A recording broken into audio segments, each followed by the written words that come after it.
welcome back right here on The Exchange, where your business is our business. I'm Rico Hizon.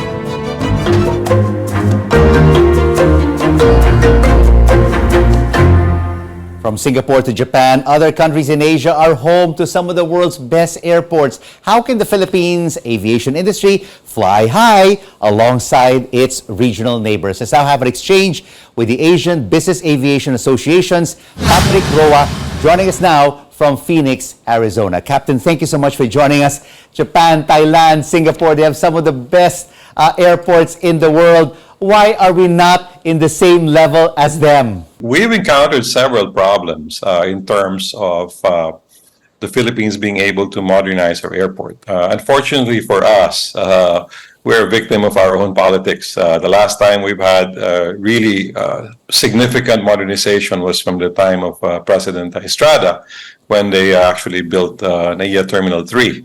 And for every administration, it has always been a challenge to modernize and upgrade our airports. But lately, this has gained so much momentum, and we're very, very optimistic with the present administration on the push forward to finally see this realization happen in the next couple of years for us. Well, it could be sooner than a couple of years, Captain. You just heard USEC and Mr. Yap saying that it may happen within the next year. So, in your view, you've traveled and landed in so many global airports. Can NAIA still expand from its present size? No. In terms of the runway capacity, there are very efficient single runway airports. Not far from here in Manila, it's you have Xiamen. In China, it's a single runway operation, very, very efficient. In the UK, it's very well known that Gatwick, London Gatwick, is a single runway operation. So we can actually learn from that and be able to apply those lessons for NAIA.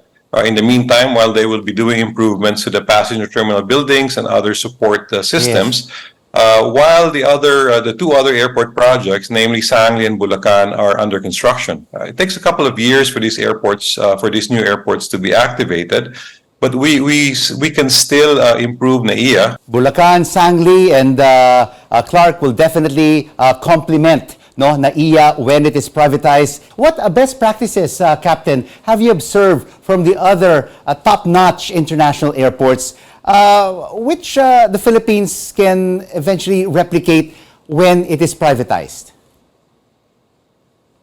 Well, definitely I would lean towards the acquisition and application of new technologies, new aviation technologies out there. We have better radar systems that would actually allow air traffic controllers to get better spacing between airliners, better airspace management, including also for runway operations, and including better automatic landing systems, though it's been discussed so many times back and forth to have auto land systems in Manila, and they've been saying, well, we don't really need it. But the most critical times, typhoons, monsoons, and everything, we need these systems, because when the visibility drops to almost zero, we have so many aircraft being diverted to Clark, to Cebu, or denied entry into Manila, and it definitely affects us.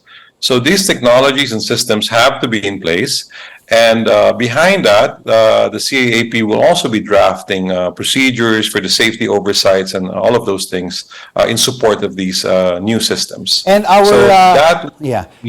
and Captain, our airports have to also be able to accommodate the big aircrafts like the Airbus A380, and of course, aircrafts right now are developing, are innovating.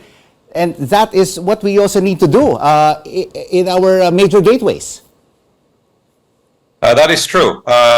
Aviation systems are advancing by leaps and bounds right now. The airport should also be able to accommodate this and have that open architecture to be able to grow and be at pace with these new technologies. For example, in Changi, they designed the airport in such a way that when the time comes that we would have unmanned large freighter aircraft, cargo aircraft that will be operating, Changi is already equipped to be able to accommodate those airplanes. And the same goes for Incheon. So it is this forward thinking for our planners that is very important, that it would also incorporate this into the design, into the structure of our airports.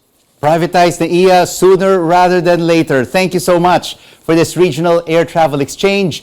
Asian Business Aviation Association Vice Chairman, Captain Patrick Roa, joining us from Phoenix, Arizona. And before we go, here are words from the late American lawyer Wendell Willkie on the importance of air travel. There are no distant places any longer. The world is small, and the world is one.